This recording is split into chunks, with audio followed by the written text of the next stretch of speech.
Hello students, welcome to channel E online study time. बच्चों, आपका स्वागत है इस चैनल में। जो हमारा आज का टॉपिक है वो है सीए फाउंडेशन कोर्स का चैप्टर नंबर 6 का जो टॉपिक रह गया हमारा, जो है बैंकिंग टर्मिनोलॉजीज, जो हमारा लास्ट है पार्ट 4।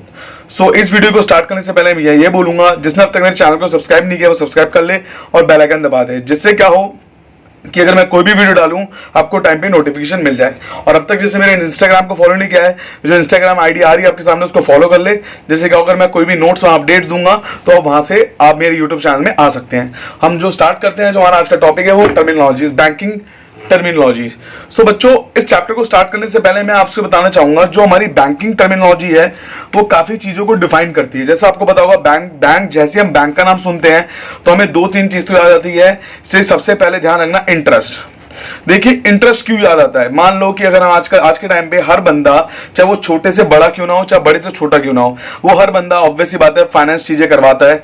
और जो फाइनेंस चीजें करवाता है तो उस फाइनेंस पे वो क्या करता है, कुछ एक्स्ट्रा पैसे देता है। आजकल तो जीरो फाइनेंस हो रहा है, पहले क्या होता था 1-2% एक्स्ट्रा लगते थे, तो जो 1-2% एक्स्ट्रा लगते थे उसको इंटरेस्ट बोलते थे। देखो, इंटरेस्ट दो चीज पे डिपेंड होता है, एक तो होता है सिंपल इंटरेस्ट, एक होता है कंपाउंड इंटरेस्ट। तो सिंपल इंटरेस्ट तो आपको पता है कि मान लो मैंने 10,000 की चीज ली, उस पर 10% है तो मेरा 1,000 पे इंटरेस्ट हो गया। मैंने 10,000 की चीज ली, 10% लगाया, मेरा 1,000 पे क्या हो गया, इंटरेस्ट हो गया। ठीक है ना, तो उसका हम बोलेंगे सिंपल इंटरेस्ट। ठीक है ना, सिंपल सी बात है। मान लो अगर मैंने 1 लाख की चीज ली और मेरा 10% इंटरेस्ट लग रहा है, 1 लाख की चीज पे मेरा 10% का इंटरेस्ट लग रहा है और वो इंटरेस्ट मेरा पेंडिंग है, तो अगले महीने क्या होगा, 1,10,000 पे मेरा इंटरेस्ट लगेगा 10%, जिसको चक्रवर्ती ब्याज भी बोलते हैं। ये कुछ बच्चों को पता होगा, चक्रवर्ती ब्याज। तो मेरा 1,10,000 जो पेंडिंग है मेरा, उस पर इंटरेस्ट लगेगा, उसको हम बोलते हैं कंपाउंड इंटरेस्ट। सो बच्चों, आपको समझ आया होगा। हम स्टार्ट करते हैं हमारा जो है बैंकिंग से। बैंक क्या हमारा, accepting deposit and lending money. ये क्या करता है, लोगों से पैसा लेता है और लोगों को उधार देता है। इसका दो ही काम है और इन्हीं दो काम से क्या होता है, बैंक पैसे कमाता है, और तीसरा कोई काम नहीं है। मैंने आपको सिंपल इंटरेस्ट और कंपाउंड इंटरेस्ट आपको बता दिया है। अगर आपको नहीं पता, अगर अभी भी समझ नहीं आया, तो एक काम करना, आपके जो सीए फाउंडेशन में आपका एक चैप्टर है टाइम व्हील ऑफ मनी, उसमें आप देख सकते हो, उसमें आपको समझ आ जाएगा। पर मैंने आपको बिल्कुल डीप में बता दिया, जितना मुझे बताना था। इस चैप्टर के लिए रिक्वायरमेंट है, आप उसको देख सकते हैं। ठीक है, आगे मैं चलता हूं। जो मैं आगे जो बताना वो हमारा बैंक किस तरीके से हमारा काम करता है। देखो, मान लो आरबीआई क्या करता है, आपको पता होगा, बैंक रेट बढ़ाता है। आरबीआई जो करता है वही हमारी कमर्शियल बैंक फॉलो करती है, क्योंकि आरबीआई क्या होता है, पापा ऑफ ऑल द बैंक। ठीक है ना, अगर मान लो सपोज तुम हो, जैसे मान लो तुम हो, ए हो, आपने कोई लोन लिया, ठीक है ना। अब मान लो उसी बीच बैंक रेट बढ़ गया, तो क्या होगा उस केस में? क्या होता है, दो चीजें, दो बात का ध्यान देना। एक तो फिक्स रेट का ध्यान देना, एक फ्लोटिंग रेट का ध्यान रखना। अगर मान लो आपने कोई लोन लिया, गाड़ी लिया, और गाड़ी की किस्त हर महीने आपकी 15,000 बन गई, और आपने अगर आपने फिक्स रेट पे लिया है, अगर आपने फिक्स रेट में लिया तो कोई फर्क नहीं होगा कि आरबीआई क्या कर रही है, आरबीआई अपने चीजों को बढ़ा रही है, घटा रही है, बैंक रेट को बढ़ा रही है, घटा रही है, तो उससे कोई फर्क नहीं पड़ता। आपको हर महीने 15,000 ही भरना पड़ेगा, इससे ज्यादा नहीं। पर आरबीआई क्या ये चाहेगी कि उसका फिक्स रेट, वो फिक्स रेट को प्रमोट करना चाहेगी फ्लोटिंग रेट को, कि फिक्स रेट तो चेंज नहीं होगा, वही चाहेगी फ्लोटिंग रेट पे हर चीज को प्रमोट किया जाए। इसके लिए क्या करेगा बैंक, आपको हमेशा क्या करेगा, कन्विंस करेगा इस चीज के लिए। अब समझते हैं फ्लोटिंग रेट होता क्या है। फ्लोटिंग रेट क्या होता है, जहां पर क्या होता है, interest time to time change होता रहता है। ठीक है ना, आरबीआई की गाइडलाइंस के हिसाब से, जिसको हम बोलते हैं एमसीएलआर। ठीक है ना, फ्लोटिंग रेट क्या होता है, मान लो आपने क्या करा, 15,000 की किस्त बनवा ली गाड़ी की, अगर फिक्स रेट से लिया है तो वो चेंज नहीं होगा। अगर मान लो फ्लोटिंग रेट से लिया है, अगर मान लो किसी बीच में क्या होता है, कुछ प्रॉब्लम होती है, आरबीआई की गाइडलाइंस बढ़ जाती है, तो 15,000 की जो किस्त होती है वो 16,500 भी हो सकती है, या जो 15,000 की किस्त है वो 13,500 भी हो सकती है। मतलब कम भी हो सकता है और बढ़ भी सकता है। उसको हम बोलते हैं एमसीएलआर। तो हम इसको समझते हैं एमसीएलआर है क्या, थोड़ा डीप में आप देखिए। जो हमारा एमसीएलआर है उसका फुल फॉर्म क्या हमारा, लिख लीजिए आप, marginal cost of fund based on lending rate. जो मार्जिनल कॉस्ट है बैंक का of fund based on lending rate, किस बेस पे होता है। ठीक है ना, अब जैसे मान लो बैंक के सोर्स ऑफ फंड्स क्या है, या तो आप लोगों से लेगा, सही बात है, या आरबीआई से लोन लेगा। आरबीआई से लोन दो बेस पे लेता है, रेपो रेट पे लेता है और बैंक रेट पे लेता है। ठीक है ना, देखो बैंक रेट तो अब है नहीं, अब रेपो रेट पे सारा होता है, सारा काम। ठीक है ना, तो क्योंकि बैंक को भी कमाना है, ऑब्वियस सी बात है, बैंक समाज सेवा करने तो आया है नहीं है। ठीक है ना, तो बैंक जो समाज सेवा नहीं करना है, उसको सैलरी देनी है, एक्सपेंसेस पूरे करने हैं। अब बैंक को भी क्या करना होता है, अपनी सैलरी देनी होती है, लोगों को एक्सपेंसेस पूरे करने होते हैं। तो तब क्या होगा, तब क्या करता है बैंक, जो एमसीएलआर जो फॉलो करता है। क्योंकि क्या होता है एमसीएलआर, इसमें क्या होता है, बैंक नहीं मानता है। रीजन क्या होता है कि deposit rate, bank rate and repo rate, जो डिपॉजिट रेट होता है, जो बैंक रेट होता है, रेपो रेट होता है, वो तो नॉर्मल जो तो उसको निकालना पड़ता है वरना, ठीक है ना। अब जो डिपॉजिट रेट रहेगा, बैंक रेट रहेगा और रेपो रेट, वो तो उसको निकालना पड़ेगा। रीजन क्या होता है, मान लो मैं एग्जांपल दे रहा हूं आपको, सपोज 10% पे बैंक ने लोन दिया, ठीक है ना। अब आरबीआई ने क्या करा, 10% पे लोन दिया बैंक को। अब बैंक क्या करती है, कमाने के लिए ऑब्वियस सी बात है वो 1% अब तो लेगी ना। तो ये वाला हिसाब है, डिपॉजिट रेट अगर बैंक मान लो ये तो 1% उसने आरबीआई से लोन लेके कमा लिया, लोगों को दे दिया, ठीक है। अगर मान लो तुमने डिपॉजिट करा, आपको सेविंग अकाउंट में 5 से 6% मिलता है, एवरेज तो 4% मिलता है, पर कुछ कुछ बैंकों में 6% मिलता है, ठीक है ना। अगर मान लो 6% में अगर आपको वो दे रही है, तो कॉमन सेंस सी बात है, या तो आपको 8% पे देगी या तो 10% पे देगी। अगर वो आपको 6% दे रही है और सिमिलरली वही 6% अगर वो लोगों को देगी, तो उन्होंने क्या कमाया, तो उसको बोलते हैं डिपॉजिट रेट, बैंक रेट और रेपो रेट। डिपॉजिट रेट जो डिपॉजिट करा, बैंक रेट रेपो जो आरबीआई करती है। तो बैंक क्या करेगी, अपने ओवरहेड एक्सपेंसेस को पूरा करने के लिए ये 1-2% ऊपर करती है, जैसे क्या होता है उनके ओवरहेड एक्सपेंसेस पूरे हो जाए। सो बच्चों आपको समझ आ गया होगा marginal cost of fund based on lending rate क्या होता है, ठीक है ना। जब क्या होता है कि इसमें क्या होता है, जो बैंक होता है वो क्या करता है, अपने डिपॉजिट रेट और लेंडिंग रेट से थोड़ा सा पैसा एक्स्ट्रा लेती है। ये 1% भी हो सकता है, 2 भी हो सकता है, 3 भी हो सकता है, 4 भी हो सकता है, 5 भी हो सकता है। ये डिपेंड कर रहा है कितना होता है। ये 8 भी हो सकता है, ये 5 भी हो सकता है, और डिपेंड करता है कि कितना होता है, ठीक है ना। हम आगे चलते हैं हमारे अगले पॉइंट की तरफ कि ये है हमारा बैंक की जो एमसीएलआर होता है वो 18% होता है, मान लो, प्लस एक्स्ट्रा बैंक इनकम जो बैंक कमाती है।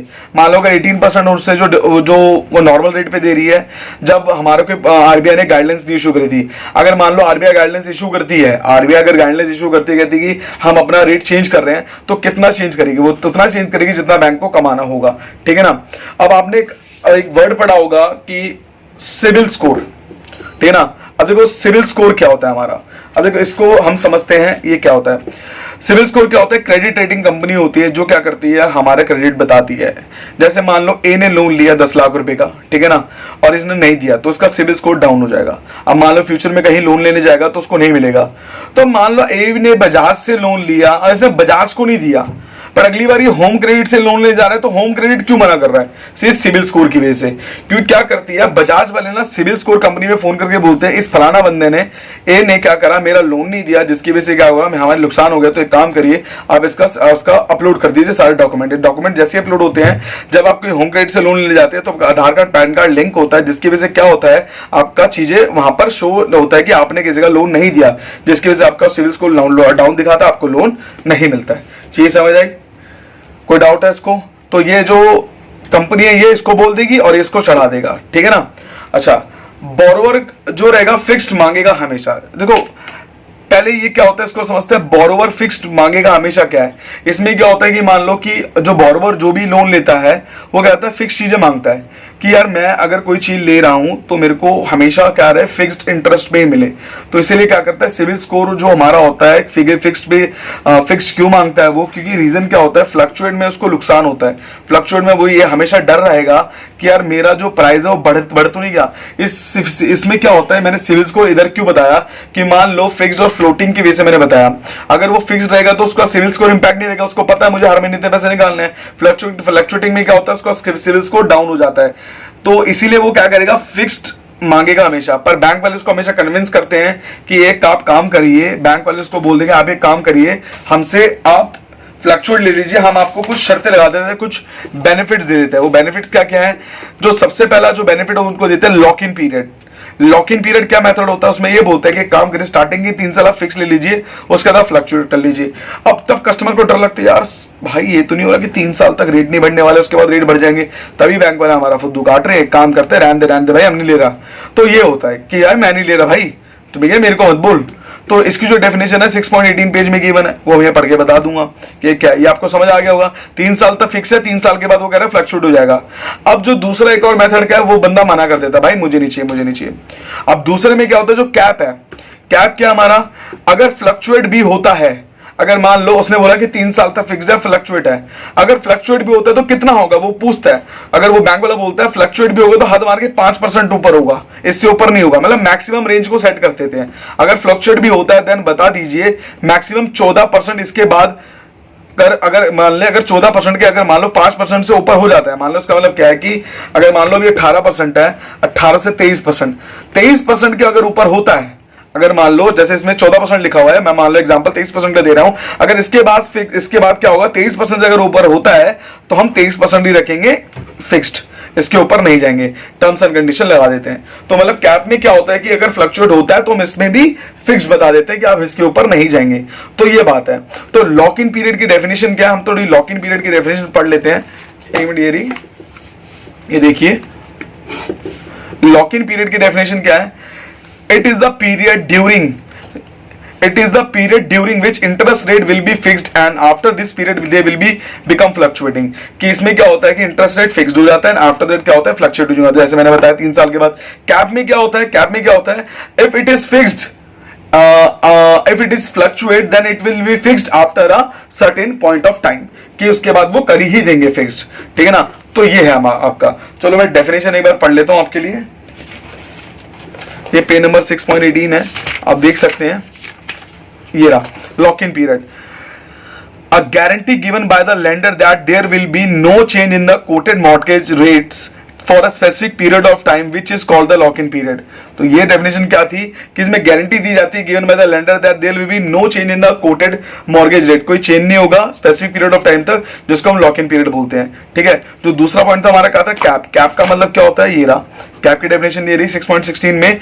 मैं अलग अलग करके क्यों पढ़ा रहा हूं कि मैं थोड़ा आपको स्टोरी की तरह समझा रहा हूं। A cap is a limit that regulate the income or decrease in the rate of interest, कि क्या करेंगे, इंक्रीज भी हो सकता है, decrease of the rate of interest and installment of an adjustable rate mortgage. Adjustable rate mortgage का मतलब क्या होता है कि उसको एडजस्ट फिक्स कर देंगे, उसके बाद चेंज नहीं करेंगे कैप में, कि एक टाइम के बाद वो फिक्स कर देंगे।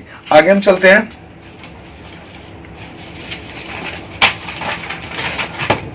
आगे हम बढ़ते हैं, डेप्थ रिपेमेंट क्या होता है। अब देखिए डेप्थ रिपेमेंट क्या होता है हमारा, ईएमआई।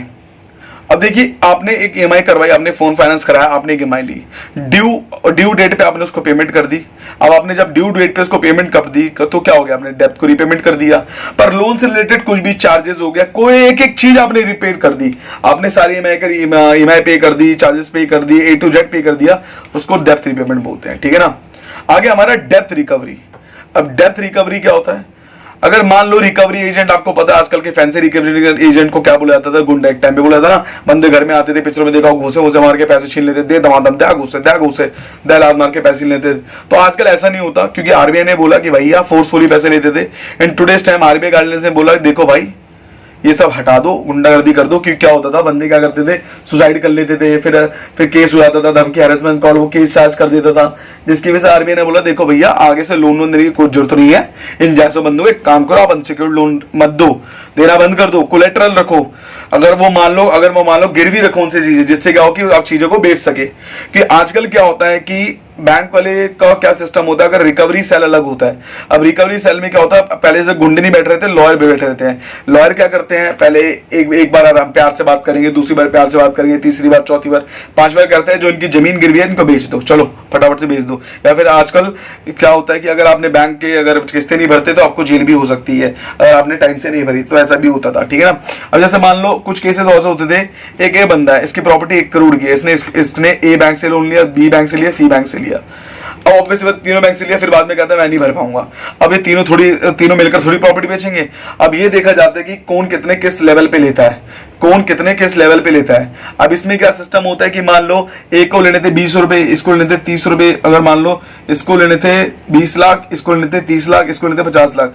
अब हिसाब से मिलेगा इनको, भाई जिसको 20 मिल रहा है, अब इसके पास प्रॉपर्टी 1 करोड़ की थी, ठीक है ना। अब इनका इंटरेस्ट भी बढ़ गया होगा, तो ये अपने हिसाब से डेप्थ रिकवरी वाले इनकी सेटलमेंट करते हैं कि भाई जो 20 वाला को उसको 15 मिलेगा, 30 वाले को 20 मिलेगा, 50 वाले को 40 मिलेगा, तो सबको थोड़ा थोड़ा नुकसान झेलना पड़ेगा। तो यही तरीका होता है जब वो अपने आप को दिवाला घोषित कर दे सकता है कि मैं तो दे नहीं पा रहा भाई, जो करना है कर ले।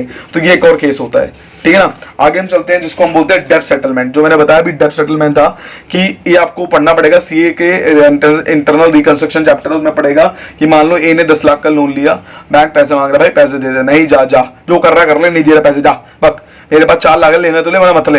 अब 6 लाख नहीं दे पाऊंगा, वो कह रहा मैं 6 लाख नहीं दे सकता, तो एक काम कर, मुझे आप टेम्परेरी टाइम दे दो। तो इसमें क्या लिखा है, मुझे आप टेम्परेरी टाइम दे दो।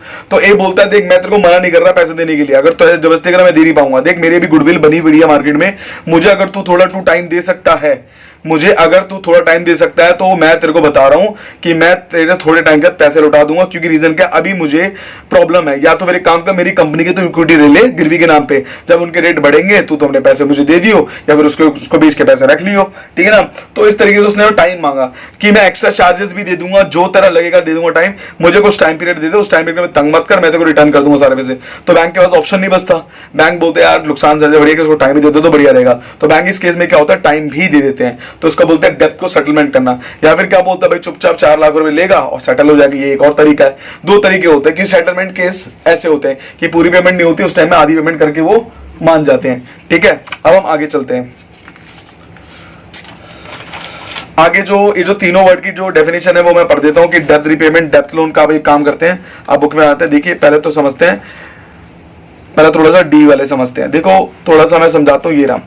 देखिए डेब्ट सेटलमेंट क्या होता है, जो मैंने बताया, डेब्ट settlement is a procedure where in a person in डेब्ट negotiate the price with the lender of A loan in order to reduce the instalment reduce कर दे and the rate of repayment and ensure a fast and guarantee repayment, कि भाई बाद में fast and guarantee repayment का वो क्या बोलता है, भाई तेरे को मैं बाद में दे दूंगा, तू टेंशन बिल्कुल मत ले। आगे डेब्ट रिपेमेंट, डेब्ट को रिपे करना, हर चीज को रिपे कर दिया।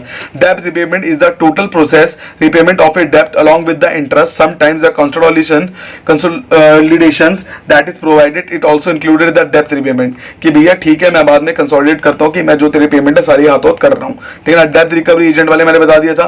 डेब्ट recovery is the process that is initiated by the bank and landing institution by various procedure like डेब्ट सेटलमेंट और सेलिंग ऑफ कोलेटरल, कि भाई नहीं पैसे देगा तो मैं बेच दूंगा। आगे हम चलते हैं, इसमें डिपॉजिटर क्या है, जो पैसे डिपॉजिट कराता है, द पर्सन वो deposit money into bank account is called depositor बोलते हैं। आगे क्या है, डिपॉजिट स्लिप्स। डिपॉजिट स्लिप्स क्या होती है, मैं आपको बता दूं, जैसे मान लो अगर आप कोई भी पैसे, अगर मान लो बैंक में पैसे जमा कराने पड़ते हैं, आप पैसे जमा कराने गए या तो क्या होता है, उस टाइम आपको डिपॉजिट स्लिप मिलेगी, जिसमें क्या होगा, आपको अपना बैंक अकाउंट नंबर, आपका नाम, आपका फोन नंबर और आपका किस आप कहां पैसे जमा करा रहे, सेविंग अकाउंट में जमा करा रहे, करंट अकाउंट में, या ठीक है ना, सेविंग अकाउंट या करंट अकाउंट में करा रहे हैं, तो वहां नाम लिखना पड़ेगा, कितने कितने करेंसी के नोट होंगे वो आपको प्रॉपर हर चीज में दिखाना पड़ेगा, कौन सी करेंसी का नोट है, और सॉरी कौन सी करेंसी का नोट नहीं, कौन सी करेंसी आपकी 2000 की, 500 की, 100 की, 50 की, वो सारे लिखना पड़ेगा, कितने नोट्स है कितने नहीं, तो उसको डिपॉजिट स्लिप बोलते हैं, ठीक है ना। आगे हम पढ़ते हैं डेबिट कार्ड। डेबिट क्या होता है कि ऐसा इंस्ट्रूमेंट है जो डेवलप किया था डिजिटल कैश के लिए। अब जैसे 4 बजे के बाद बैंक बंद हो जाता है तो उस टाइम में लोग पैसे निकाल पाते थे, तो आरबीआई ने क्या करा, डिजिटल कार्ड का इन्वेंशन कर दिया। डिजिटल कार्ड में क्या होता है, वो करता है बैंक जाता है, ऑटोमेटिक टेलर मशीन में जाता है, वहां जाती है वो कार्ड डालता है, कार्ड डाल के वो पैसे निकाल लेता है। जब वो पैसे निकालता है तो उसमें उसका बकायदा पेटीएम, उसका एटीएम नंबर, उसका सिक्योर्ड पिन होता है कि कोई भी बंदा उसको, ऐसे तो कोई भी किसी का कार्ड निकाल लेगा, पैसे निकाल लेगा, तो उसको एक खुद का पिन पता होता है, वो पिन से ही पैसे निकालता है, तो उसको हम डेबिट कार्ड बोलते हैं। आपको भी पता होगा डेबिट कार्ड का मतलब क्या होता है, तो मैं फिर भी पढ़ देता हूं। Debit card is an instrument that we develop with digital technology and is used when a consumer makes the payment first to the credit card company and then swipes the card. The debit card operate in the exact opposite manner of the credit card. देखो उसमें थोड़ी definition clear नहीं दे रखी थी, reason क्या है, debit card में क्या होता है, आपके सेविंग अकाउंट में जितने पैसे पड़े होते हैं आप उतना ही निकाल सकते हैं, उससे ज्यादा आप नहीं निकाल सकते। पर क्रेडिट कार्ड में क्या होता है, आपका रीजन क्या होता है, आपको उसमें एक्स्ट्रा पैसे गिवन होते हैं, ठीक है ना। अच्छा आगे मैं थोड़ा चलता हूं, मैं थोड़ा इसमें बताता हूं ई कैश क्या होता है। ई कैश क्या होता है, इलेक्ट्रॉनिक कैश। मान लो डिजिटल कैश की बात करूं, सबसे बेस्ट एग्जांपल है हमारा पेटीएम करो, वो एग्जांपल है हमारा, ठीक है ना। तो थोड़ा हम आगे चलते हैं, अब थोड़ा सा आगे पढ़ते हैं। देखिए इस पॉइंट के बाद था हमारा सिंडिकेटेड लोन कौन से होते हैं। अब देखो सिंडिकेटेड लोन कौन से होते हैं हमारे, मान लो मुकेश अंबानी क्या करा, मुकेश अंबानी जी आए, मुकेश अंबानी क्या करा, सीधा एसबीआई के बैंक में घुस गया, एसबीआई के बैंक में घुसा, वो रूम मैनेजर के पास गया। अब रूम मैनेजर के पास जैसे ही जाके क्या बोला कि भाई मुझे काम कर, मुझे 40,000 करोड़ का लोन चाहिए, ठीक है ना। वो बैंक करा, भैया जी क्या कर रही हो, 40,000 करोड़ का लोन कहां से लाके दे दूंगा मैं। तो वो कहता है कि बैंक का पोर्टफोलियो सिर्फ मैं आपको लोन नहीं दे सकता, अगर मैंने आपको लोन दे दिए, अगर मान लो कल को आपकी कंपनी डूब जाएगी, मैं कहां से भर पाऊंगा पैसे, तो माफ कर दो भैया मैं नहीं दे सकता। कह रहे ठीक है तो मत दे, मैं कहीं और चले जाता हूँ। वो उठ के एसबीआई से पीएनबी के बाद चले गया, फिर कोटक के बाद चले गया। तो उसने बोला कि यार कोटक का कोई भी दुनिया अगर एसबीआई इंडिया का नंबर 1 बैंक है, अगर वो आपको लोन नहीं दे पा रहा ना, तो कोई बंदा तुम्हें कोई लोन नहीं दे सकता। तो उसने बोला ठीक है। अब उसने कहा कि ठीक है यार लोन तो देना पड़ेगा, साफ सीधी बात है, अभी यहाँ से उसको प्रॉफिट भी हो रहा है। तो एसबीआई ने क्या करा, फटाफट से कॉन्फ्रेंस का उसने कॉल करा पीएनबी को, उसको कह रहा भाई मुकेश अंबानी अगर चाय पीना है तो ठीक है भाई, लोन नहीं दे सकता। तो एसबीआई ने कॉल करके बोला पीएनबी को, कोटक को, ओरिएंटल एक्सेस को, देखो तुम मुझे दे दो लोन, मैं अपने बिहाफ पे क्या करूंगा, उसको लोन दे दूंगा कि मुकेश अंबानी के सामने क्या मैं लीडर बैंक बन के रहूंगा, आप लोग पीछे से मुझे सपोर्ट करोगे। इसने कॉन्फ्रेंस कॉल में ले लिया सबको। तो क्या हुआ कि जब दो, तो समझ आया आपको सिस्टम का, सिंडिकेटेड लोन का, जब दो या दो से ज्यादा बैंक मिलके एक पर्सन को लोन देती है, बट उसमें क्या होता है, जो लीड बैंकर होता है वो शो नहीं करता बाकी अदर बैंक को, उस पर्सन को जिसको लोन देना होता है उसको सिंडिकेटेड लोन बोलते हैं। ठीक है ना, कोई डाउट कि अगर मान लो एक बैंक में एक बंदा 2000 डिपॉजिट कराना आ रहा है, एटीएम का एटीएम इशू कराना है, पासबुक लेने आ रहा है, कोई कुछ लेने आ रहा है, कोई कुछ लेने आ रहा है, तो इससे तो कुछ फर्क नहीं पड़ रहा है ना, इनसे फर्क, इनसे तो इतना प्रॉफिट नहीं होगा जितना इनसे होगा। तो क्योंकि रीजन क्या है, इसीलिए क्या होता है कि इनको ऐसे छोटे मोटे रिस्क उठाने पड़ते हैं, कि आजकल के टाइम में इक्विटी शेयर ही सबसे ज्यादा इंपॉर्टेंट है, जिसके पास इक्विटी शेयर होगा उसके पास वेल्थ होगी, ये बात का ध्यान रखना। ठीक है, हम आगे चलते हैं। जो हमारा जो अगला पॉइंट है वो है हमारा कि बैंक क्या करता है। बैंक ने क्या करा, इस चीज के लिए अलग अलग डिपार्टमेंट बांट दिए, एक होलसेल बैंकिंग कर दी, एक रिटेल बैंकिंग कर दिया। होलसेल बैंकिंग का होता है जहां पर वॉल्यूम ज्यादा होता है, कॉर्पोरेट लोग होते हैं, जहां पर लाखों करोड़ों की ट्रांजेक्शन होती है। आज से कई साल पहले मैं भी एसबीआई के बैंक में गया था, जहां मैंने बोला कि मेरा अकाउंट खोल दो, तो उन्होंने कहा कि भैया मिनिमम ट्रांजेक्शन 5000 रखनी पड़ेगी, तो उन्होंने अलग से एक बैंकिंग खोल रखी है जिसको होलसेल बैंकिंग बोलते हैं। Retail banking day to day customer की एक्टिविटीज होती है, जहां पर वो 100 रुपए जमा कराने आ रहा है, 500 रुपए जमा कराने आ रहा है, 300 रुपए जमा कराने आ रहा है, तो ये सारी बातें होती है। ठीक है ना, तो इसमें क्या होता है, मॉर्गेज, इसमें क्या होता है, आपने एक वर्ड पढ़ा होगा मॉर्गेज। ठीक है ना, तो ये चीज आपको समझ आ गई होगी। अब मॉर्गेज जो वर्ड है वो क्या है, गिरवी रखवाना इमूवेबल प्रॉपर्टी को। मॉर्गेज जो वर्ड होता है, इमूवेबल प्रॉपर्टी को गिरवी रखवाते हैं, उनको मॉर्गेज बोलते हैं। ठीक है ना, कि जब तक लोन नहीं चुकेगा तब तक तेरा मकान मेरे नाम पे रहेगा। देखा, गाना बन गया, जब तक लोन नहीं चुकेगा तब तक तेरा मकान मेरे नाम पे रहेगा। मॉर्गेज में वो रहने की इजाजत देता है, पर वो ये बोलता है कि भाई नाम मेरे पे रहेगा। कोलेटरल जो वर्ड होता है वो रियल एस्टेट के लिए होता है। ठीक है ना, एक और जो वर्ड मैं पढ़ रहा हूँ, जीरो डाउन पेमेंट मॉर्गेज क्या होता है, जहां पर क्या होता है 0% फाइनेंस पे सामान देते हैं। कि मान लो भैया देखो, मान लो हमने 10 लाख की गाड़ी ली, 10 लाख में 1 लाख रुपए डाउन पेमेंट दे दी। वो कहते हैं कि जब हम 9 लाख का भरोसा कर लेते तो काम को 10 लाख का ही भरोसा कर लो, भाई साफ सीधी बात है। तो आजकल जीरो डाउन पेमेंट मॉर्गेज भी चीजें हो रही है।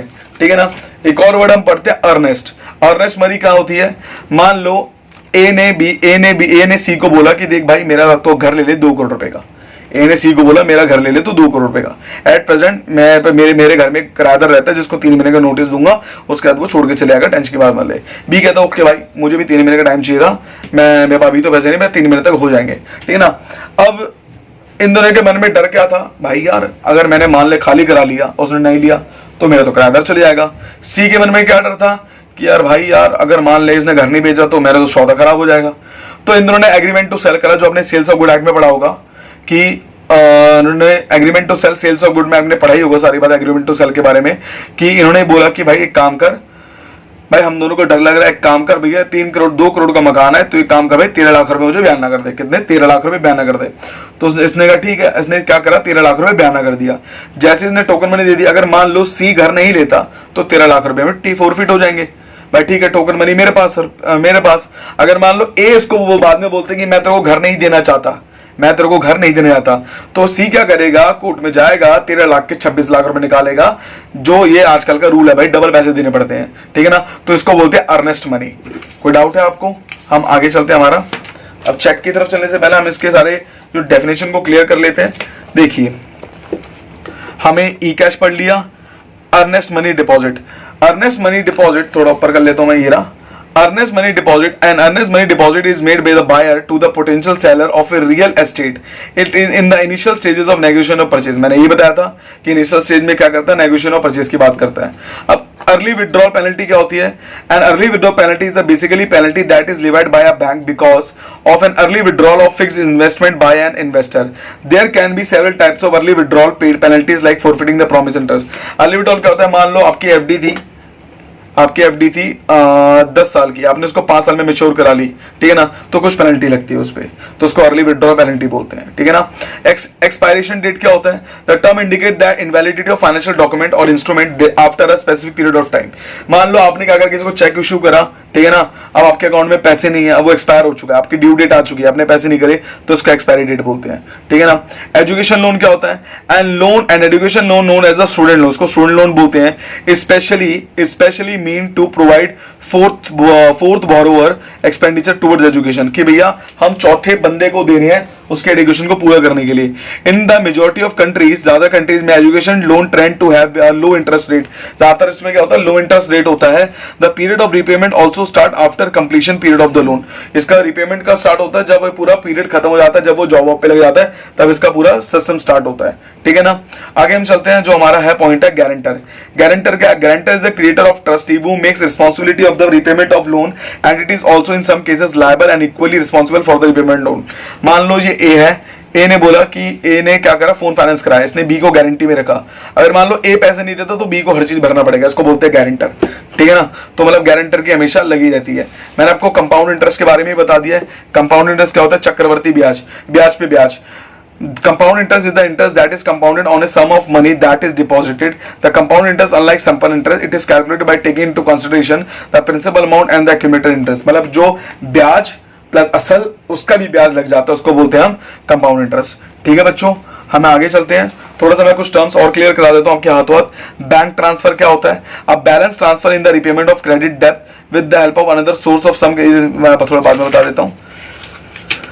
आगे जो हम पढ़ेंगे मॉर्गेज, तो हमने मॉर्गेज पढ़ लिया तो थोड़ा मॉर्गेज भी पढ़ लेते हैं। मॉर्गेज क्या होता है, अब mortgage is a legal agreement between the lender, एक लीगल एग्रीमेंट होता है जो उधार देता है, and the borrower where real estate property used as collateral for the loan, वो कोलैटरल भी रख लेते हैं।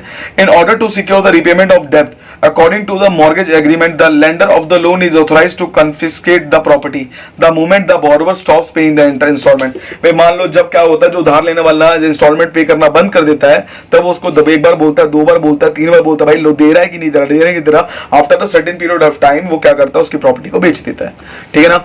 अब मेच्योरिटी का मतलब क्या होता है, मान लो आपने 10 साल की पॉलिसी कराई, ठीक है ना। अब 10 साल पूरे जब हो जाते हैं, अब 10 साल जब पूरे हो जाते हैं उसको मेच्योरिटी बोलते हैं, भाई मेच्योर होगी मेरी पॉलिसी। तो the term maturity is used to indicate the end of the investment period, भाई खत्म हो गया investment period of an fixed investment or security. After maturity the investor is repaid the invested amount along with the interest rate that has been accumulated. For example, on the maturity of 1 year fixed year deposit, the investment sum along with the accumulated interest is transferred by the bank to the account of the investor, ठीक है भाई। कि मान लो अगर मैंने 1 साल की fix FD कराई, अब 1 साल की एफडी खत्म हो चुकी है, अब वो पैसा मेरे अकाउंट में ट्रांसफर हो जाएगा, उसको हम बोलेंगे, क्या बोलेंगे, मेच्योरिटी, ठीक है।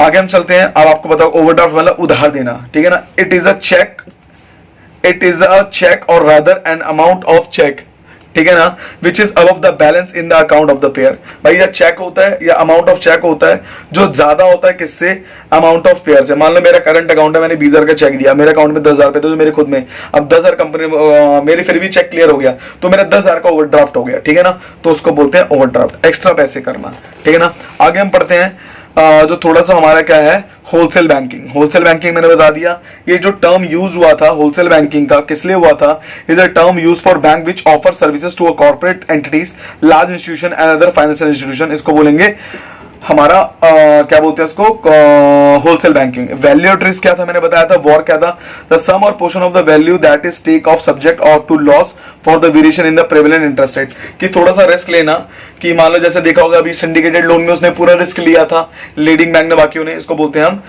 Value at risk. Syndicated loan मैंने आपको बता दिया अभी, जब एक बैंक लीडर होता है, वो लीडर बैंक क्या करता है, बाकी बैंक से बात करके, और सामने वाले बंदे को पता होता है कि वो लीडर बैंक मुझे पूरा लोन दे रहा है, पर सारे बैंक उनको लोन देते हैं, उसको हम बोलते हैं सिंडिकेटेड लोन। पर ध्यान रखना, ये सिंडिकेटेड लोन एक तरीके से ये मेन बैंक ही दे रहा है अकॉर्डिंग टू मुकेश अंबानी, ठीक है ना। अब टाइम डिपॉजिट क्या होता है, a kind of bank deposit which the investor is not able to withdraw। Time deposit होता है जहां पर क्या होता है कि इन्वेस्टर एबल नहीं कर पाता विड्रॉ को before a time fixed when making the deposit. Time deposit क्या होता है, जब क्या होता है, कैसा डिपॉजिट है, बैंक का डिपॉजिट है, इन्वेस्टर विड्रॉ नहीं कर सकता जब तक उसका टाइम नहीं आएगा, कि इसको टाइम डिपॉजिट बोलते हैं। देखो अगला है रिवर्स रेपो रेट। जब रिवर्स रेपो रेट क्या होता है, देखो पहले पर तो समझते हैं रेपो रेट क्या होता है। रेपो रेट का मतलब क्या होता है वो समझते हैं, ये वाला, the rate at which bank borrow money from the RBI. RBI से जब पैसे लेती है, आरबीआई से जब पैसे लेती है बैंक, तो उसको रेपो रेट बोलते हैं, ठीक है ना। तो फिर रिवर्स क्या हो गया, जब बैंक आरबीआई को देती है, it is the rate offered interest offered by RBI when bank deposit their surplus fund. जब बैंक के पास ज्यादा पैसा हो जाता है, वो क्या करती है, बैंक अपने पैसा आरबीआई के पास सेफ रख देती है with the RBI short period के लिए, उसको रिवर्स रेपो रेट बोलते हैं, ठीक है ना। तो रेपो रेट में क्या होता है, तो सेल ऑफ गवर्नमेंट सिक्योरिटीज को बेच देती है, RBI knows repo rate. Repo rate is the short term for repurchase rate. Generally these loans are for the short duration up to 2 weeks. Repo rate differs from bank rate with respect to time horizon.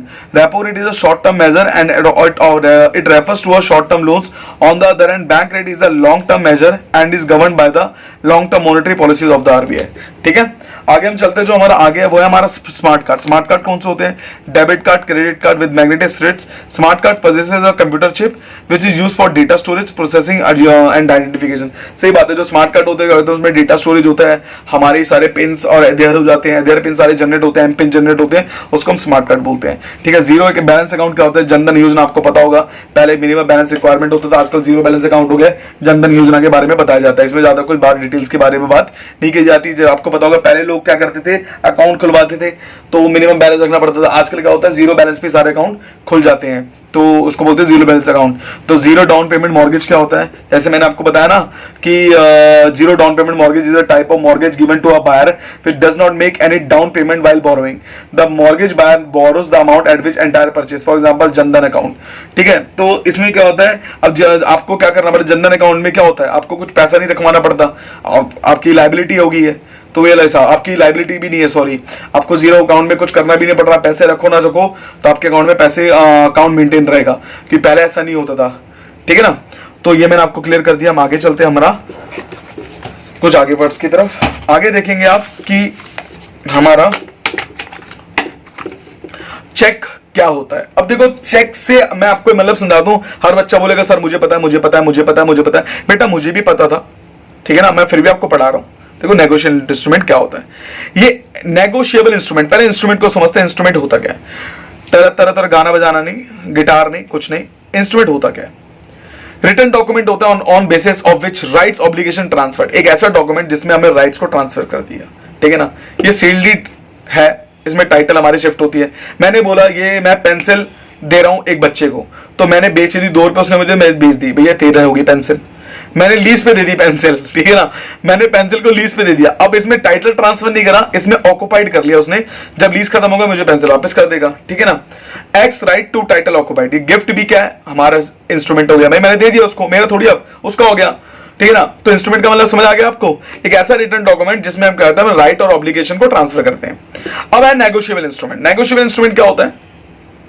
Negotiable क्या होता है? Right obligation को transfer करना mayor position में. आपने 10 रुपए का note देखा होगा, देखो आपकी स्क्रीन में 10 रुपए का नोट लिखा है, उस पर क्या लिखा रहा है? आई प्रॉमिस टू पे. मैं प्रॉमिस कर रहा हूं पे को, मैं आई प्रॉमिस टू पे. एक मिनट आप होल्ड करिए, मैं 10 रुपए का नोट आपको निकाल के दिखा रहा हूं. मेरे पास 100 का नोट होगा, 100 का नोट ले लो चाहे 10 का नोट ले लो, सारे एक ही है. एक मिनट होल्ड करिए आप, मैं 10 का नोट निकाल रहा हूं. मैं देखता हूं कितने का नोट है. ये रहा. अब देखिए मैं 20 रुपए का नोट निकाल रहा हूं, आपकी स्क्रीन में दिख रहा होगा 20 रुपए का नोट. इसमें लिखा हुआ है, ये रहा, ये देखो दिख रहा है, ये देखिए क्या लिखा हुआ है, I promise to pay the bearer the sum of 20 rupees. मैं प्रॉमिस कर रहा हूं ये सम ऑफ 20 रुपीज. ठीक है ना. सो बेसिकली क्या है कि इसमें ये बताया गया है कि जो भी वो पे कर रहा है, वो क्या बोल रहा है, मैं प्रॉमिस कर रहा हूं, I promise to pay the bearer the sum of 20 rupees. उसने बोला, ये प्रॉमिसरी नोट्स हो गया आपको. तो ये हमारा नेगोशिएबल है. भाई नेगोशिएबल इंस्ट्रूमेंट बोलते हैं. पर मान लो ये 10 रुपए थे, ठीक है 10 रुपए थे. अब इसने मेरे से कोई छीन के भाग गया, तो भैया ये 10 रुपए की वैल्यू है, ये जो 20 रुपए की वैल्यू है, ये 20 रुपए के मेरे से छीन के भाग गया, तो ये उसके हो जाएंगे. अब ये उसके लिए यूज हो गया. ये नेगोशिएबल इंस्ट्रूमेंट नहीं हुआ, ये भैया वो पूरा यूज कर सकता है. ठीक है ना, उसमें कोई टेंशन की बात नहीं है. अगर मान लो यही चेक होता मेरे पास, यही चेक होता, अगर मान लो ये जो चेक, मान लो इसमें अगर मेरा नाम लिखा होता, पूरा मेरा नाम लिखा होता बकायदा, प्लस इसमें अकाउंट पे का सिग्नेचर होते हैं. अकाउंट अभी मैं समझा देता हूं अकाउंट पे क्या होता है. इसमें ऐसे मान लो चेक है और इसमें ऐसे साइन हो रहे होते दो, तो अगर कोई लेके भी भाग जाता ना तो भी कोई दिक्कत की बात नहीं थी. क्योंकि अगर बैंक में जाता वो, अगर वो बैंक में जाता और वो चेक देता, तो बैंक वाला उसको पैसा नहीं देता, बोलता भाई तू कहीं से चोरी करके लाया क्या, कि ये अकाउंट पे ही है. ठीक है ना, तो चीजों को समझाता हूं मैं कि है क्या. कि एग्जांपल ले लो, टाटा जो है, टाटा खुद अगर मान लो कि अगर ऐसे नेगोशिएबल, अगर आरबीआई अगर ये खुद के नेगोशिएबल, अगर मान लो सॉरी, अगर आरबीआई जो है, आरबीआई ने प्रोमिसरी नोट्स की गाइडलाइंस बना रखी थी कि भाई ये मैं ही बना सकता हूं, वरना लोग क्या करते हैं, जैसे मान लो हाईएस्ट पर्सनालिटी बिल गेट्स अपने खुद के नोट्स बना रहा होता, टाटा अपने खुद के नोट बना रहा होता, लिख देता टाटा आई प्रॉमिस टू पे, तो ऐसे नोट खुद लोग बनाना शुरू कर देते ना अपने, मुकेश अंबानी अपने नोट बना देता, तो फिर तो हम तो एक काम करते, मैं भी अपने कल को नोट बना लेता, आई प्रॉमिस टू पे this and this, Raj Verma this and this. तो ऐसे नहीं होता ना भाई। तो प्रॉमिस टू पे में क्या होता है, आरबीआई ने बोला ये नोट मैं ही बना सकता हूं और कोई नहीं बना सकता, ठीक है ना। तो जो हमारा चेक होता है वो तीन टाइप, जो नेगोशिएबल इंस्ट्रूमेंट होते हैं वो तीन टाइप के होते हैं। कौन कौन से होते हैं वो बता देता हूं। एक तो होता है प्रॉमिसरी नोट होता है, एक बिल ऑफ एक्सचेंज होता है, एक चेक होता है, ठीक है ना। प्रॉमिसरी नोट क्या होता है वो मैं समझा रहा हूं। ए ने बी को पैसे देने हैं, ए ने क्या करा, बी को पैसे देने, कैसे देने हैं, ए ने परचेज करे गुड बी से, ए ने परचेज करे गुड्स बी से, तो बी क्या हो गया हमारा, ड्रॉई या पे, ठीक है ना। तो इशुअर कौन हो गया, ए, क्योंकि ए इशू कर रहा है, ए प्रॉमिसरी नोट इशू करेगा क्योंकि वो ड्रॉर है, वो बोल रहा है आई प्रॉमिस टू पे, मैं प्रॉमिस करता हूं देने का पैसे। प्रॉमिसरी नोट में जो प्रॉमिस करेगा वो ड्रॉर होगा, और जो जिसको प्रॉमिस मिलता है वो ड्रॉई होता है, वो पे ही होता है, ठीक है। आगे हम चलते हैं बिल ऑफ एक्सचेंज की तरफ। देखो आप सबको पता है बिल ऑफ एक्सचेंज क्या होता है, ठीक है ना। ए ने फिर से बी से गुड्स परचेज करे, अब ए इसमें ड्रॉई हो गया। अब देखो इस केस में क्या था, ए ड्रॉर था, इसमें ए ड्रॉई है, तो बी बिल ऑफ एक्सचेंज बनाता है, you paid to me, order देता है उसको, यू पेड टू मी, कि भैया ये क्रेडिटर हो गया ना भाई, साफ सीधी बात है। तो A P paid to me, तो वो ड्रॉर कौन हो गया, इसमें ड्रॉर हो गया बी हमारा। तो इसमें तीन पार्टी इन्वॉल्व हो सकती है। देख प्रॉमिसरी नोट में दो ही पार्टी इन्वॉल्व होती है, ए और बी, तीसरा इन्वॉल्व नहीं होता। बिल ऑफ एक्सचेंज में तीन पार्टी इन्वॉल्व हो सकती है, एक पे ही भी हो सकता है। मान लो बी को किसी को पैसे देने होंगे, अगर मान लो बी को किसी को पैसे देने होंगे तो बी बोलेगा ए को, एक काम कर तू इसको पैसे दे दे मेरे ब्याह पे, कोई टेंशन की बात नहीं है, तू मेरे ब्याह पे तू सी को पैसे दे दे, कोई टेंशन की बात नहीं है। तो इसमें क्या हो गया, ए जो मेरा हो गया ड्रॉई हो गया, बी मेरा हो गया ड्रॉर, ठीक है ना। और ये कौन हो गया, सी हो गया हमारा पे, अदर पर्सन भी हो सकते हैं, तीन पार्टी इन्वॉल्व हो सकती है। ये तो हमारे बिल ऑफ एक्सचेंज, ठीक है ना। तो चेक हमारे क्या है, चेक हमारा प्रॉमिसरी नोट है कि बिल ऑफ एक्सचेंज है, चेक हमारा बिल ऑफ एक्सचेंज है, ठीक है ना। प्रॉमिसरी नोट नहीं है हमारा, चेक हमारा बिल ऑफ एक्सचेंज है। आगे हम चलते हैं हमारे अगले पॉइंट की तरफ, जो हमारा बिल ऑफ एक्सचेंज का, सॉरी चेक के बारे में पढ़ना। तो मैंने चेक का एक डायग्राम बना रखा है। मान लो पीएनबी का चेक है जिसमें लिखा हुआ है pay to Shyamlal or bearer sum of 55 lakh, ये साइन कर दिया मैंने राज के नाम से, ठीक है ना। तो एग्जांपल प्रॉमिसरी नोट का क्या है, एग्जांपल जो है कि मुझे पहले बताओ, जो चेक है हमारा प्रॉमिसरी नोट है बीओई, अभी मैंने थोड़ी देर पहले बताया था आपको, पता है बीओई है, ठीक है ना। तो ध्यान रखो, अब इसमें क्या था कि डेटर, अब इसमें जो हम इशू करता है, मैंने क्या लिखा, पे टू। अब मुझे पे टू जैसे लिखा है श्यामलाल, आप मेरे व्याप, क्योंकि मैंने अपने बैंक में पैसे जमा कर रखे थे, मेरे बैंक में सेविंग अकाउंट है, तो बैंक वालों को मैंने पैसे दे रखे हैं, बैंक वालों को मैंने पैसे दे रखे हैं कि भैया मैं ऑर्डर दे रहा हूं आपको, मैं आपको ऑर्डर दे रहा हूं, आप श्यामलाल को पैसे दे दो। मैंने ऑर्डर दिया, साफ सीधी बात है, मुझे उसके पैसे देने थे, ठीक है ना। मैं ऑर्डर दे रहा हूं, मैं क्रेडिटर हो गया ना श्यामलाल का, श्यामलाल को मुझे पैसे देने थे, पर मैं बैंक का डेटर हूं, मैं बैंक का डेटर हूं। ऑब्वियस सी बात है कि मुझे बैंक से लेने थे, लेनदार मतलब मुझे बैंक से पैसे लेने थे, तो मैंने बैंक पे पैसे जमा कर रखे थे, बैंक मेरा देनदार हो गया, ठीक है ना। तो डेटर हो गया, तो जिसने चेक काटा, मैंने चेक काटा, जब मैंने चेक काटा तो मैं ड्रॉर हो गया ना, ठीक है ना। तो इसमें क्या है कि मैंने उसको चेक दे दिया, बैंक वाले मेरे ब्याह पे उसको पेमेंट कर देंगे, ठीक है ना। इसमें ये हो गया पेई, श्यामलाल क्या हो गया मेरा पेई, ठीक है ना। क्यों पेई क्यों हो गया, मैंने जैसे अभी बताया था आपको, ये रहा मेरा पे क्यों हो गया, कि मुझे अदर पर्सन को पैसे देने हैं। तो उसमें तीन बंदे आ गए, मैं खुद, एक तो ड्रॉर आ गया, एक ये बंदा आ गया, और एक मेरा श्यामलाल आ गया, और बैंक आ गया, तीन बंदे आ गए। मैंने बैंक को बोला, बैंक ने इसको पैसे दिए, साफ सीधी बात है, मैंने बैंक को बोला, बैंक ने इसको पैसे दिए मेरे ब्याज पे, तो इसको बोलेंगे हम पूरा प्रोसेस। देखो चेक कुछ नहीं, एक बिल ऑफ एक्सचेंज है, इसमें रिस्क भी है। मान लो एक चेक रामलाल के पास, श्यामलाल के पास एक चेक था, वो चेक गिर गया, अब वो जैसे ही चेक गिर गया तो किसी और ने उठा लिया, वो जाएगा बैंक पे और पैसे पे कर देगा, और बैंक वाला उसको पैसे पे कर देगा बिना डॉक्यूमेंट्स देके। साफ सीधी बात है भैया, उसमें कुछ मैंने मेंशन थोड़ी कर रखा, उसने मैंने बोला है pay to Shyamlal, Shyamlal bank को क्या पता कौन है, श्यामलाल बहुत सारे हैं, उन्हें सीधे जाके पे कर दिया, साफ सिंपल सी बात है, ठीक है। पर अगर मान लो मैं बियरर को काट दूं, अगर मैं बियरर को काट दूं, अब इसमें क्या लिखा है पे टू श्यामलाल, अब वो बोलेगा श्यामलाल भाई तो अपने डॉक्यूमेंट दिखा, अब इसमें भी एक रिस्क है, श्यामलाल बहुत सारे हैं तो वो अपने श्यामलाल का डॉक्यूमेंट दिखा देगा। अब जो सबसे इंपॉर्टेंट बात है, मैंने ये कर दिया साइन, अब मैंने ऐसे बोल दिया अकाउंट पे कर दिया, जैसे ही मैंने अकाउंट पे कर दिया तो क्या हो गया, सीधा अकाउंट में जाएगा, कैश नहीं देंगे, ये ऑर्डर चेक के हिसाब से ऑर्डर चेक बन जाएगा, ठीक है ना। अब श्यामलाल इस केस में रोएगा नहीं, वो खुश हो जाएगा कि भैया मेरा चेक गिरा तो है, क्योंकि इसको इतना टाइम नहीं था ना फोन करके बोलने का। बंदा तो तब तक निकाल लेगा, वो बंदा तब तक कैसे कैसे पैसे निकाल लेगा। तो अब इसके में खुश हो गया श्यामलाल ये बोलता है कोई दिक्कत नहीं, मेरे पैसे अकाउंट में जाएंगे। और वो चेक डालते भी तो कोई दिक्कत की बात है ही नहीं, क्योंकि उसमें अकाउंट पे ही हो रखा था। सो हम आगे चलते हैं।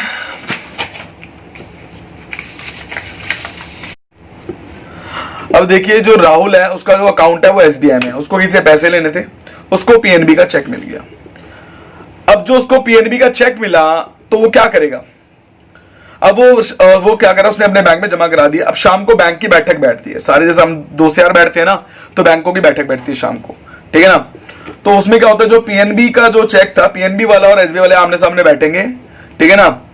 तो उसमें क्या होगा, पीएनबी वाला यहां से बोलेगा बैंक वाले को, भाई ये ले मैं तेरे अकाउंट में मेरे को पीएनबी का चेक आया है, तो भैया मुझे एसबीआई में इसको क्रेडिट करने, किसके अकाउंट में, राहुल के अकाउंट में क्रेडिट करने हैं। तो पीएनबी का चेक आया था, तो एसबीआई वाला क्या करता है, पीएनबी का चेक पीएनबी पे करा देता है, वो पैसे इसके अकाउंट में डालता है, वो इसके अकाउंट में, राहुल के अकाउंट में डालता है, वो इसके अकाउंट में डालता है पैसे, वो इसके अकाउंट में डालता है। तो इस तरीके से इनका काम होता है, या तो उनकी सेटलमेंट हो जाती है अपने आप में, कोई सिस्टम होता है अंदर ही अंदर, ठीक है ना। तो उसको क्लियर हाउस बोलते हैं, जहां पर ऑल बैंक साथ में बैठते हैं। अगर मान लो आउट स्टेशन कुछ हो, स्टैंडर्ड चार्टर्ड बैंक, ये स्टैंडर्ड चार्टर्ड बैंक कौन से, जो फॉरेन बैंक है, अगर मान लो राहुल को स्टैंडर्ड चार्टर्ड बैंक का मिलता है, तो एसबीआई वाले कैसे क्लियर करेगा, ऐसे क्लियर करने में तो उसको भैया कुरियर करेगा, तो कुरियर में 2-3 हफ्ते लग जाएंगे।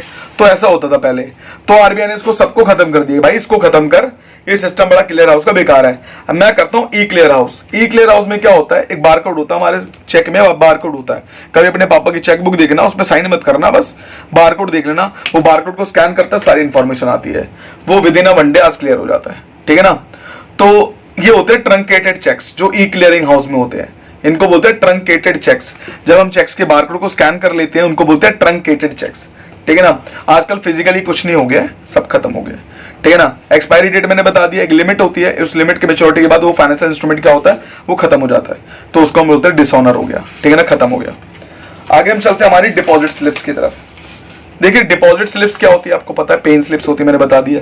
हम कोई चीज डिपॉजिट कराने जाते हैं, चाहे चेक डिपॉजिट कराने जाए, कुछ डिपॉजिट कराने जाए, हमें सारे चेक पेन स्लिप मिलती है, हमें उसमें भरना होता है सारी डिटेल्स, और जरूरी नहीं है जिसका अकाउंट हो वो जाके भरे। अब मान लो मैं हूं, मेरे को चेक क्लियर कराने, मैं थोड़ी वेला हूं इतना जो मैं चेक क्लियर करता रहूंगा। मैं क्या करूंगा, एक बंदे को भेज दूंगा, श्यामलाल रामलाल को बोलूंगा, जा भैया जाके चेक जमा करा के आ, ठीक है ना। वो साइन कोई भी कर सकता है, उसमें कोई फर्क नहीं पड़ता है, ठीक है ना।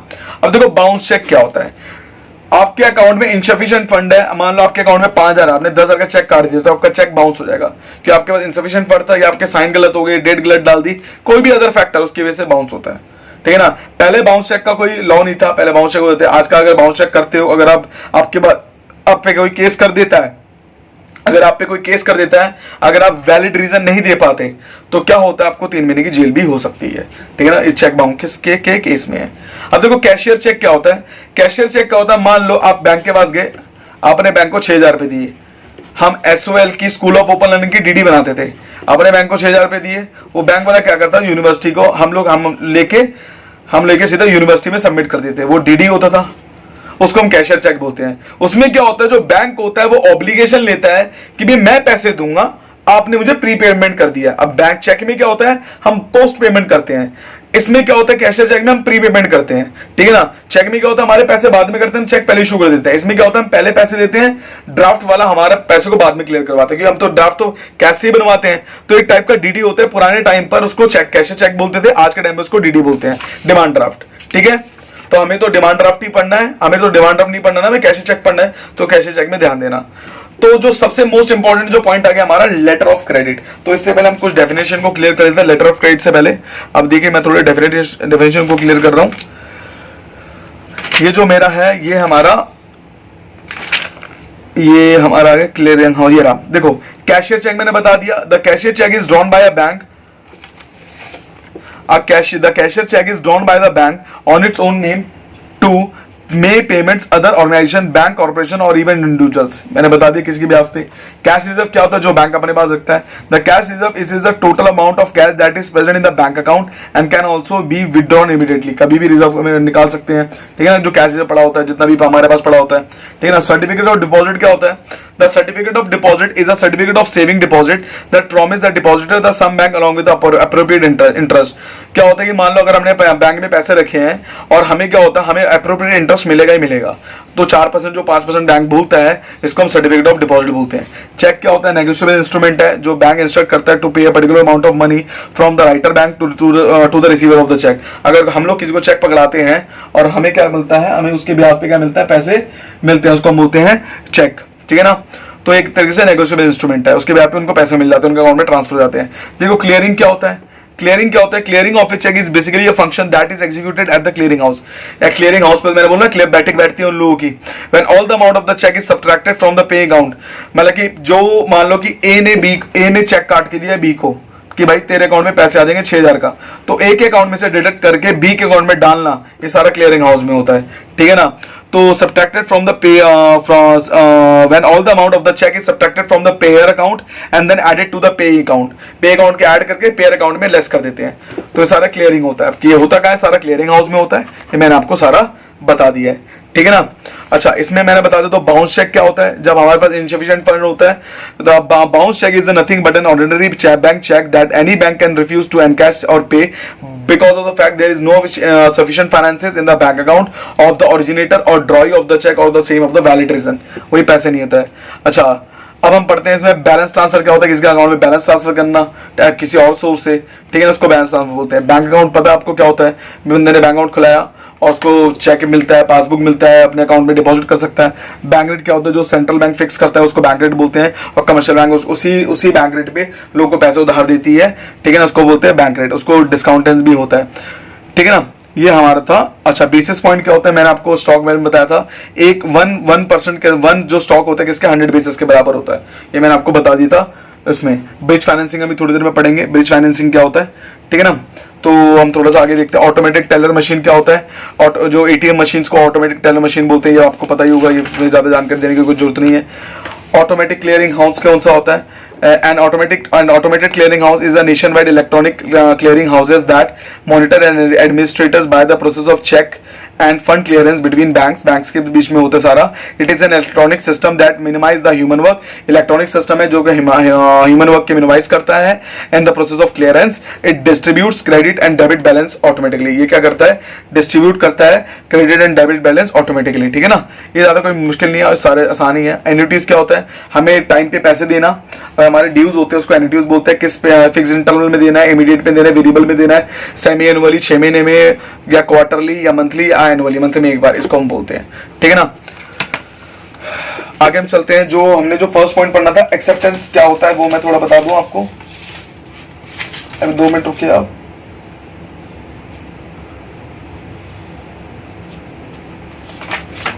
ठीक है, अब आगे चलते हैं, जो हमारा है वो है हमारा, करते हैं आगे हम चलते हैं। एलसी क्या होता है, देखो एलसी बहुत इंपॉर्टेंट पॉइंट है। मान लो एक बंदा है जो फिरंगी है, हमारा यूएसए में रहता है, एक बंदा इंडिया है जो हमारा इंडिया में रहता है। ठीक है ना, इसने बोला भाई मुझे $20,000 के गुड्स चाहिए, इसने क्या बोला, मुझे $20,000 के गुड्स चाहिए। ठीक है ना, इंपोर्ट करा दे, तो ये बोलता भाई क्यों करा दूं भाई, तुम्हें रिश्तेदार लग रहा है, के रिश्तेदार लग रहा है क्या, उसने मना कर दिया क्योंकि इसको ट्रस्ट नहीं था। अब भाई साफ सीधी बात है, इधर के लीगल प्रोसीजर अलग, इधर के लीगल प्रोसीजर अलग। यूएसए वाला डर रहा है कि मैं इधर केस करूंगा तो आपको पता है यहाँ पर बहुत टाइम लगता है, ये डर रहा है कि मैं इंटरनेशनल लॉयर कहां से लाऊंगा, तो यूएसए वाला इसको बोलता है तुम अपने बैंक को बोलो मेरे बैंक को गारंटी, कि मेरे बैंक को गारंटी दे दे कि अगर तुम पैसे नहीं दोगे तो पीएनबी दे देगा। मतलब क्या है इसका, इस लाइन का, यहाँ पर पीएनबी वाला इसका बैंक अकाउंट है, यहाँ पर बैंक ऑफ अमेरिका इसका बैंक अकाउंट है, दोनों के इनको विश्वास है अपने अपने बैंक पे। तो ये बोलता है इसकी भाई तू अपने बैंक को बोल, तो तेरी वो गारंटी ले ले, मैं अपने बैंक को बोलता हूँ मेरी गारंटी ले लेगा। ठीक है ना, कि अगर तू पैसे नहीं देगा तो भैया मैं तेरे को तेरे पीएनबी बैंक को देने पड़ेंगे, तो ऐसे। ठीक है, तो इसने भी इसको ये बोला कि भाई तू अपने बैंक वाले को बोला अगर मैं तेरे को गुड्स बेचता हूं तू पैसे नहीं देगा तो तेरे बैंक को देने पड़ेंगे, तो उसने यही बोला, तो कॉन्टिंजेंट लायबिलिटी क्रिएट करी। ठीक है ना, रिस्क था, तो कॉन्टिंजेंट लायबिलिटी क्या है इसमें, कि अगर मान लो अगर मान लो ए बोलता है गुड्स देने के लिए, अगर सेम केस इनके साथ भी होता है, अगर मान लो ए बोलता है कि मुझे गुड्स इंपोर्ट करा दे, तो अमेरिका वाले बोलता है कि भैया अगर बी पैसे नहीं देगा उसके बिहाफ पे पे करना पड़ेगा। कॉन्टिंजेंट लायबिलिटी क्या होती है, इट मे बी और मे नॉट बी। ठीक है भाई। तो इसके बदले हमारे इंडियन बैंक पीएनबी क्या करेगा, इससे सिक्योरिटी लेगा। इसका करंट अकाउंट में पता है कि भाई इतनी ट्रांजेक्शन तो कर ही लेता है, थोड़ा बहुत तो भरोसा है। तो एलसी जो बना रही है क्या बोलेगा, भाई कुछ चार्जेस तो दे, तेरी जो मैं सिक्योरिटी ले रहा हूं तो इसके भी आप वो चार्जेस भी लेगा, जिसको बोलते हैं लेटर ऑफ क्रेडिट। तो ऐसे ट्रांजेक्शन ये लोग करते हैं। तो एक केस था, बहुत फेमस केस था कि नीरव मोदी का एक स्कैम था बहुत बड़ा, जो सबको पता है। पर ये थोड़ा स्कैम थोड़ा ना आउटडेट, मतलब कि थोड़ा गलत भी दिखाया गया था। नीरव मोदी ने पीएनबी का, आपको पता ही होगा सारा केस। तो जो मीडिया ने क्या करा, थोड़ा मीडिया के भी फॉल्ट था इसमें। नीरव मोदी ने क्या करा, पीएनबी से एलसी करा लिया, घूस घूस करा के चलो एलसी भी करा ले, कोई दिक्कत की बात नहीं है। वो 10 साल तक उसके लेटर ऑफ क्रेडिट को अप्रूव करता रहा। बीच में कहीं घूमने चले गया था। अब वो घूमने गया था तो मीडिया ने उसका हुआ बना दिया, क्या ये भी मैं विजय माल्या से उसका कंपैरिजन कर दिया। जब उसका विजय माल्या से कंपैरिजन करा तो वो ये बोल रहा था कि जब मैं 10 साल से एलसी टाइम पे कर रहा हूं पीएनबी वालों की, तो मैं अब नहीं पे कर सकता। तो जैसे ही मैं घूमने गया मैं फौरन तो 100 बार जाता हूं, इसका मतलब थोड़ी मैं भाग जाता हूं। तो मीडिया वालों ने क्या करा, उसको उछाल दिया और ये बताया गया कि वो पैसे नहीं देगा, जिसकी वजह से क्या हुआ, उसकी वेल्थ गिर गई, शेयर की वैल्यू गिर गई। एंड क्या हुआ, उसको अब पैसे देने से वो हाथ खड़े कर दिए, जिसकी वजह से नीरव मोदी गलत साबित हुआ। तो देखा जाए तो मीडिया ने थोड़ा गलत साबित कर दिया ना, आपको पता है मीडिया अपनी गलती तो मानती नहीं है। तो पीएनबी ने क्या बोला, acceptance much wider scope. Acceptance का मतलब क्या, इसमें एक्सेप्टेंस लिया था ना उसने, तो पीएनबी भरेगा सारे पैसे। अब साफ सीधी बात है कि उसने एक्सेप्टेंस किया था, कॉन्टेंजेंट लायबिलिटी थी कि अगर वो नहीं भरता तो भरना पड़ेगा। एक्सेप्टेंस क्या है, एक्सेप्टेंस का एक मच वाइडर स्कोप है। एनी डॉक्यूमेंट अगर बैंक साइन करता है गारंटर के ब्याह पे, तो गारंटर बैंक ही है, उसको देना पड़ेगा। तो एलसी क्या है, LC is only a type of acceptance. LC भी एक टाइप ऑफ एक्सेप्टेंस ही है। तो एक्सेप्टेंस हाउस क्या है, जहां पर सारी ब्रांच मिलकर हर काम का एक्सेप्टेंस करती है, उसको एक्सेप्टेंस हाउस बोला जाता है। ठीक है ना। तो आपने एक वर्ड पढ़ा होगा अपने 12th 11th क्लास में, जीडीआर एडीआर आईडीआर, ये होता क्या है। उस टाइम में मैडम ने डेफिनेशन क्लियर करा दी होगी, साफ सीधी बात है। पर मैं आपको थोड़ा डीप में नॉलेज दूंगा, इसका मतलब होता क्या है। देखिए जीडीआर आईडीआर का मतलब क्या होता है बेसिकली, समझते हैं। मान लो इंडिया में कंपनी है जो टीसीएस इन्फोसिस है, भाई बहुत अच्छी कंपनी है, टाटा की और इन्फोसिस की, बहुत अच्छा कमा रही है। इंडियन इन्वेस्टर यहाँ बहुत पैसा लगा रहे हैं, इंडियन इन्वेस्टर यहाँ क्या करते हैं, बहुत पैसा इन्वेस्ट कर रहे हैं। ठीक है ना। तो साफ सीधी बात है। अब एक फॉरेनर था, अमेरिकन था, वो कहता है मुझे भी इंटरेस्ट है यहाँ इन्वेस्ट करना। अब ये लोग चाहते थे कि फॉरेनर से भी हमारा इन्वेस्टमेंट है, ये चाहते थे, ये चाहते तो थे। बट यहाँ पर क्या दिक्कत है, यहाँ पर दिक्कत है, यहाँ पर कोई मीडियम नहीं लिक्विड का। भाई साफ सीधी बात है, अगर मान लो कि अमेरिकन इन्वेस्ट करता है इंडियन कंपनी पे, तो भाई साफ सीधी बात है उसके भैया साफ सीधी बात है पैसा आने में भी दिक्कत है, और नॉन लिक्विड होगा कि वो कोई बेच नहीं सकता, और कोई मीडियम भी नहीं है। एक ही मीडियम है जो अवेलेबल है, वो ना के बराबर है IFSC Indian financial services centre, जो गुजरात में अहमदाबाद में और कहीं नहीं है। तो ना के बराबर है, ना के बराबर मान के चलो। तो क्या होगा बताओ, तो इसके फंड्स भी सारे क्लोज हो जाएंगे। तो तब क्या होता है, तो अब ये बोलता है, टीसीएस बोलता है, तब ये हमारे पैदा हुए थे दो एडीआर, आईडीआर और जीडीआर। ठीक है ना। पहले हम एडीआर को समझते हैं, क्योंकि हमें एडीआर पढ़ना है, हमारे कोर्स में एडीआर है, एडीआर को समझते हैं। तो टीसीएस इन्फोसिस ने बोला इंडियन कस्टोडियन को, जो आईडीआर को बोला, तो मेरे बिहाफ पे अमेरिका में कंपनी खोलो जिसको आईडीआर बोलते हैं, और वहां पर जाके लोगों से डील करो। तो मेरे बिहाफ पे यूएस में कंपनी खोलो, वहां पर लोगों से जाके डील करो। ठीक है ना। मेरे ब्याज पे कंपनी खोलोगे, वहां लोगों से डील करोगे, जिससे उनकी सारी कंडीशन सेटिस्फाई हो जाएगी।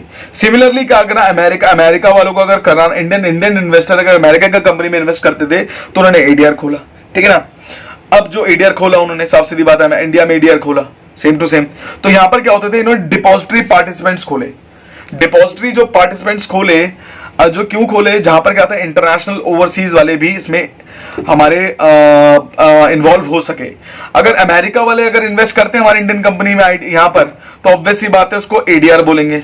अगर कोई और बंदा करता है, कोई और कंट्री का, तो उसको जीडीआर में रख देंगे। साउथ अफ्रीका करेगा ना, कहीं और का करेगा, उसको जीडीआर बोलेंगे।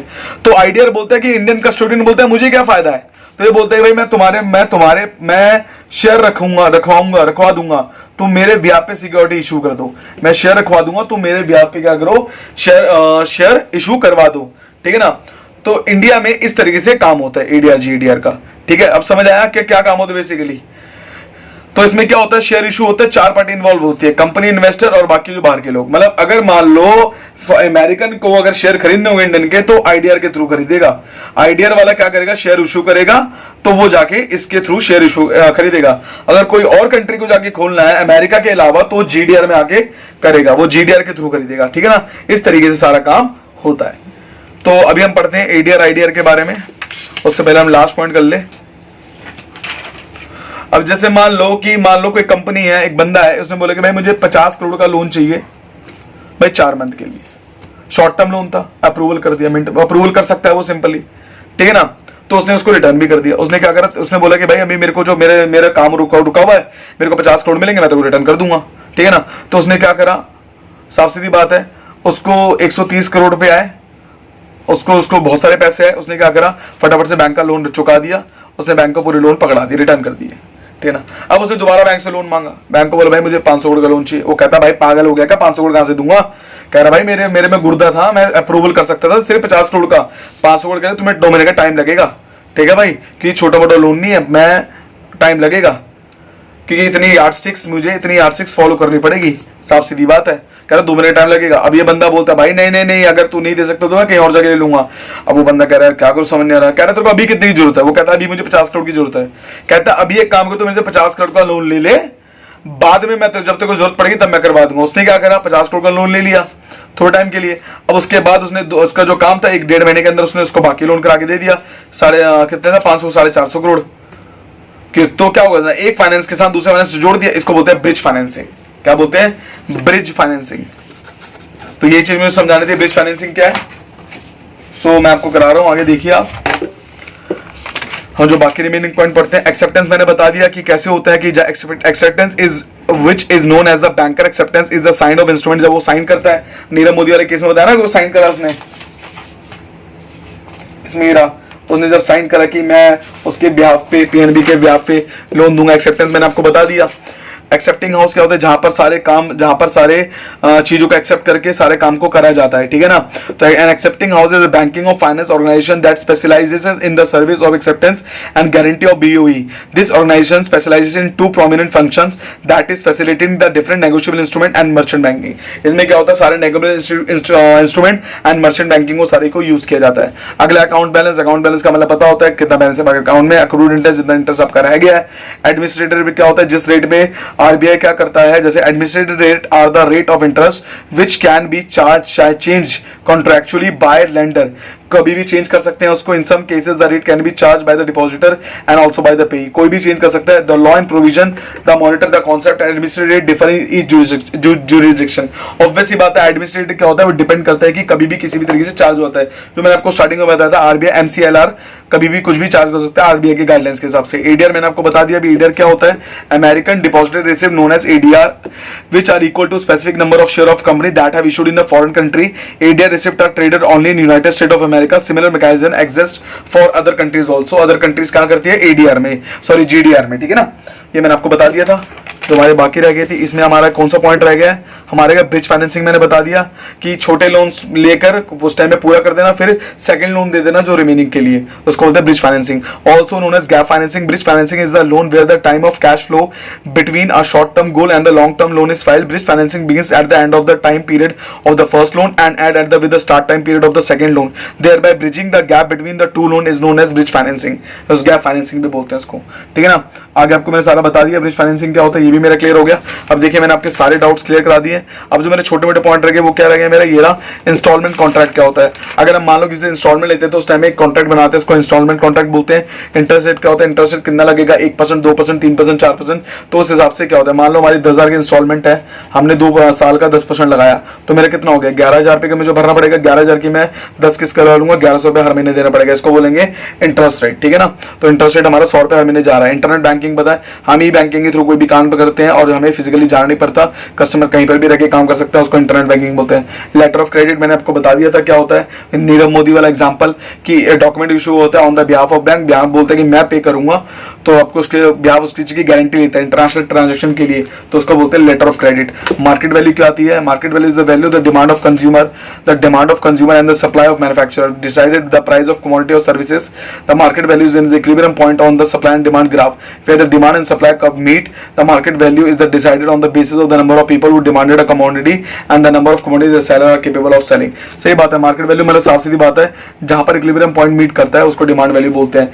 मान लो सपोज क्या हुआ है, एग्जांपल देता हूं आपको एक, ये मेरा है, ये डिमांड, ये सप्लाई, इस पॉइंट पे जहां जो प्राइस होगा, जहां जो क्वांटिटी होगी वही हमारी डिमांड वैल्यू होगी, ठीक है ना। ये बात कही गई है। तो हम ऑनलाइन बैंकिंग आप सबको पता है, ऑनलाइन बैंकिंग बताने की जरूरत नहीं है। पे क्या होता है, payee is the person to whom the money is to be paid by the payer. जिसको पे करना है, जो पर्सन हूं जिसको हमें पैसे देने हैं। पेयर कौन होता है? The payer is the person who pays the money to the payee. जो क्या करेगा? पर्सन है जो पेई को पैसे पे करेगा, ठीक है ना। पर्सनल आइडेंटिफिकेशन क्या होता है? इनमें क्या होता है? खुद का हमारा सीक्रेट एटीएम पिन होता है, उसको पर्सनल आइडेंटिफिकेशन नंबर पिन बोलते हैं। सो बच्चों, ये हमारा टॉपिक पूरा क्लियर हो गया है। अगर आपको कोई भी डाउट है तो आप मुझे डीएम कर सकते हैं मेरे इंस्टाग्राम में, एंड मोस्ट इंपॉर्टेंट आप मेरे से कोई भी डाउट कमेंट बॉक्स में पूछ सकते हैं। सो बच्चों, अब तक मेरे चैनल को जैसे सब्सक्राइब नहीं किया सब्सक्राइब कर ले और बेल आइकन को दबा दे, जिससे क्या हो मैं आपका जो ऐसी वीडियो डाल सकूं और आपको कोई भी डाउट हो मैं आपको एक टाइम में बता सकूं। तब तक के लिए घर में रहिए, सेफ रहिए।